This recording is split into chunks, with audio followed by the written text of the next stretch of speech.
एकीकडे अमरावतीत बच्चू कडूंचं अन्नत्याग आंदोलन सुरू आहे, तर दुसरीकडे मात्र प्रहारच्या कार्यकर्त्यांनी पुण्यात अजित पवारांच्या कार्यक्रमात एकच गोंधळ घातलाय। कार्यकर्त्यांनी भर कार्यक्रमात जाऊन अजित पवारांसमोर घोषणाबाजी केली आहे, तर कार्यक्रमाच्या बाहेरही कार्यकर्त्यांनी ठिय्या मांडलाय।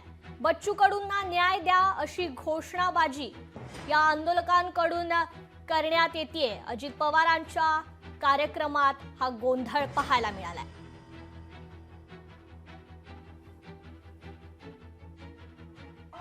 थांबा जरा, तुम्ही माझा ऐका का?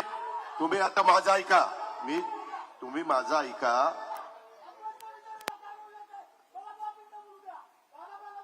एक मिनिट, तुम्ही माझा आता ऐका, एक मिनिट। त्यामध्ये काल अहो त्याच्याच बद्दल मीटिंग झाली। अरे त्याला सांगितलं ना की त्या विषयाच्या, एक मिनिट, अशी मागणी करून चर्चा होत नसते। तुमचं काय काम आहे? तुम्ही मागे बसा।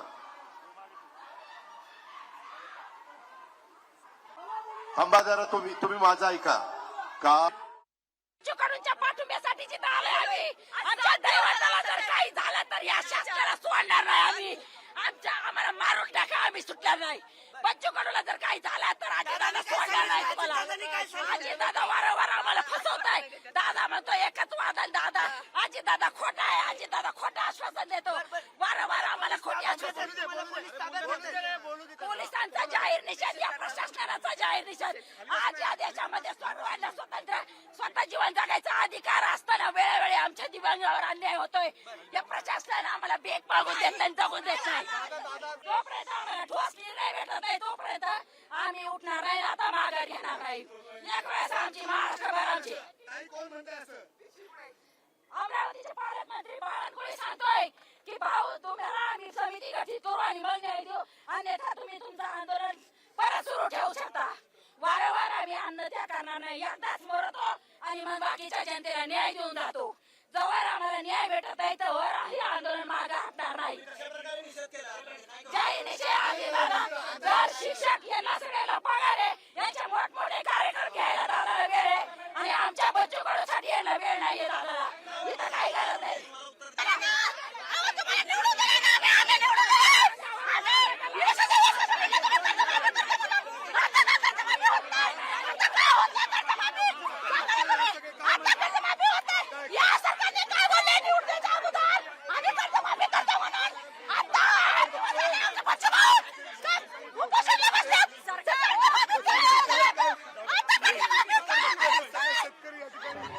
लवकर निर्णय व्हायला पाहिजे होता आणि दिवसांदिवस आता आम्ही त्यांना म्हटलं का उच्चस्तरीय कर्जमाफीची समिती नेमणार आहे आणि अहवाल प्राप्त झाल्यावर कर्जमाफी तुम्ही करणार, ते कुठल्या तारखेला करणार आहे, किती दिवस लागणार आहे, सरकार सध्या सांगत नाही आहे। म्हणजे 90% जे सरकार कर्जमाफीबद्दल बोलत नव्हतं ते सरकार आता कर्जमाफीबद्दल बोलायला लागलेलं आहे। आता फक्त कधीपर्यंत करणार एवढा निर्णय बाकी आहे। त्यासाठी आता आम्ही सगळे कार्यकर्ते बसणार आहोत। त्या संदर्भात काय निर्णय घ्यायचा, सरकारला वेळ द्यायचा का? मुख्यमंत्री म्हणतात की तुम्ही बैठक घ्या, आता तुमची समिती गठीत करणे, अहवाल तयार करणे आणि माफी देणे।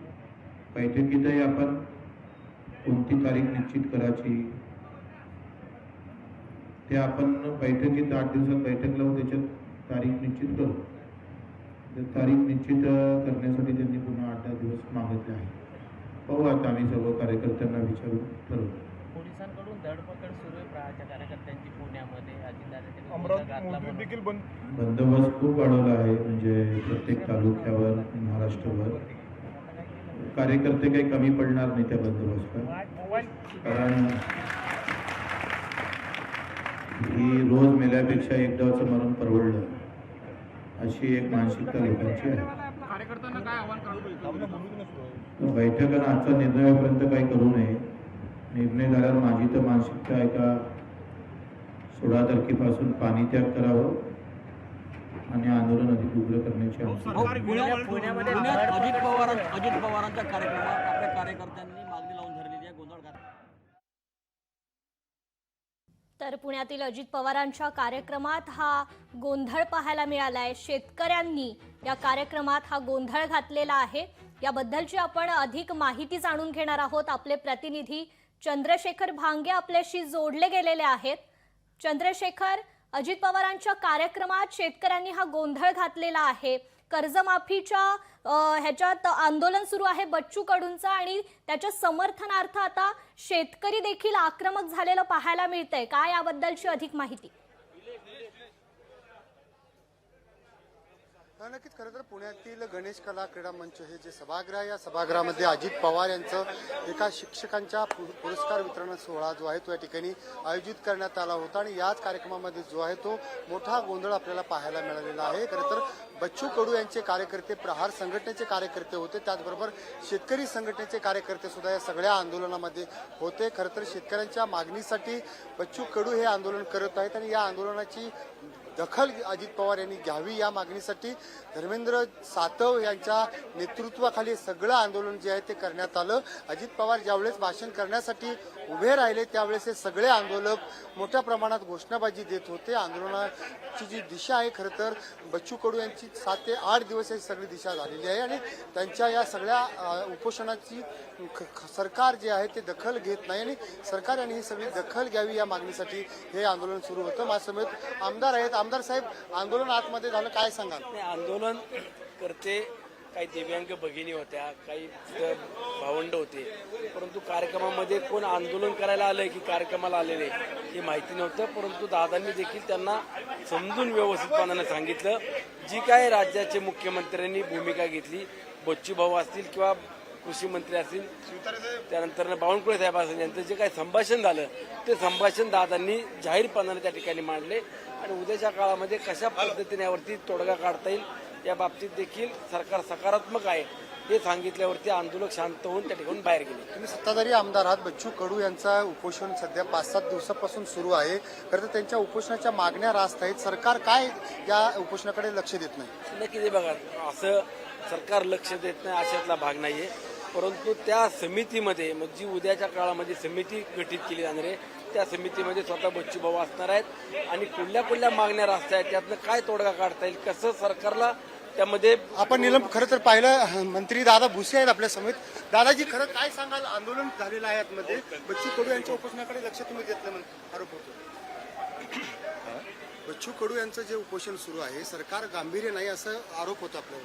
मला वाटतं माननीय उपमुख्यमंत्री महोदयांनी त्यांना स्पष्ट सांगितलेलं आहे की माननीय मुख्यमंत्री महोदयांनी काल शासनाचे प्रतिनिधी म्हणून माननीय बावनकुळे साहेबांना तिथे चर्चेला पाठवलेलं, त्यांची चर्चा झालेली आणि चर्चेतनं त्यांनी आज विचार करून मी सांगतो असं बच्चू कडू साहेबांनी सांगितलेलं आहे. उपोषणाची कालावधी जास्त होते परंतु सरकार गांभीर्य नाही कसं? दादासाहेब, दिले काही तांत्रिक कारणास्तव झालेला वस्तुस्थिती आहे. परंतु मागच्या वर्षाशी जर कंपॅरिझन केलं तर त्याच वेळेस आपले प्रवेश होत आहे.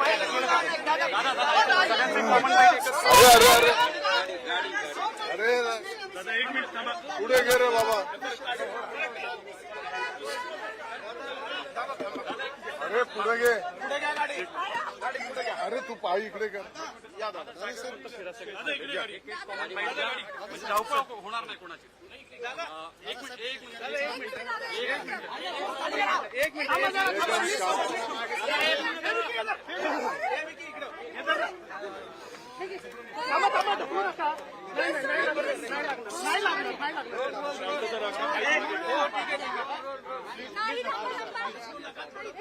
प्रभातचा फोन खाली घे.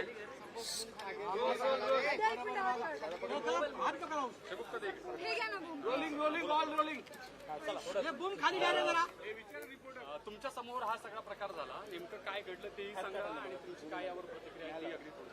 फोन खाली घ्या. मला वाटतं की या कार्यक्रमामध्ये माननीय बच्चू कडू यांच्या संदर्भातलं जे काही आंदोलन चालू आहे त्यांच्या मागण्यांकडे लक्ष वेधण्याच्यासाठी त्यांचे कोण प्रतिनिधी त्या ठिकाणी होते त्यांना माननीय उपमुख्यमंत्री महोदय अजितदादांनी सर्व समजावून सांगितलेलं आहे. काल महाराष्ट्राच्या मुख्यमंत्री महोदयांनी शासनाचे प्रतिनिधी म्हणून माननीय बावनकुळे साहेबांना त्या ठिकाणी चर्चेसाठी पाठवलेलं होतं. बावनकुळे साहेब आणि माननीय बच्चू कडू यांच्यामध्ये चर्चा संपन्न झालेली आहे आणि बच्चू कडू साहेबांनी मी विचार करतो आणि मग शासनाला कळवतो. माननीय मुख्यमंत्री महोदयांनी या संदर्भामध्ये समिती गठीत करण्याचं पण आश्वासन त्या ठिकाणी दिलेलं आहे. बच्चू कडू साहेबांच्या एकंदरीत 15च्या आसपास काही मागण्या आहेत आणि मग त्या प्रत्येक मागणीवर शासनाच्या वतीने जी काही समिती गठीत होईल त्याच्यामध्ये बच्चू कडू साहेब पण त्या ठिकाणी असणार आहेत आणि एकंदरीत सर्व अभ्यास करून त्यांनी स्पष्टपणे सांगितलेलं आहे की बाबा कोणत्या विषयाला शेवटी त्याचं काय आउटकम असणार आहे त्याप्रमाणे येणाऱ्या काळामध्ये शासन निर्णय करेल. कर्जमाफीचं आपल्या सरकारनं सांगितलं होतं, महायुतीने सांगितलं होतं, मात्र तसं चित्र दिसत नाही. शेतकऱ्यांसाठी म्हणून काय सांगाल? नाही, निश्चितपणे कर्जमाफीच्या संदर्भामध्ये शासन पातळीवरनं पण सकारात्मकता आहे. मला वाटतं की येणाऱ्या काळामध्ये या संदर्भातलं मार्गक्रमण शेवटी बघा प्रत्येक गोष्टी पूर्ण होऊ द्या. मिळेल का कर्जमाफी? इतकंच. कर्जमाफी संदर्भात तुम्ही बोलत होता, शेतकऱ्यांना खरंच कर्जमाफी मिळेल का? कर्जमाफीच्या संदर्भामध्ये सरकारची भूमिका आहे आणि येणाऱ्या काळामध्ये त्या संदर्भातलं मार्गक्रमण होईल. मिळेल का खरं? मिळेल का कर्जमाफी शेतकऱ्यांना?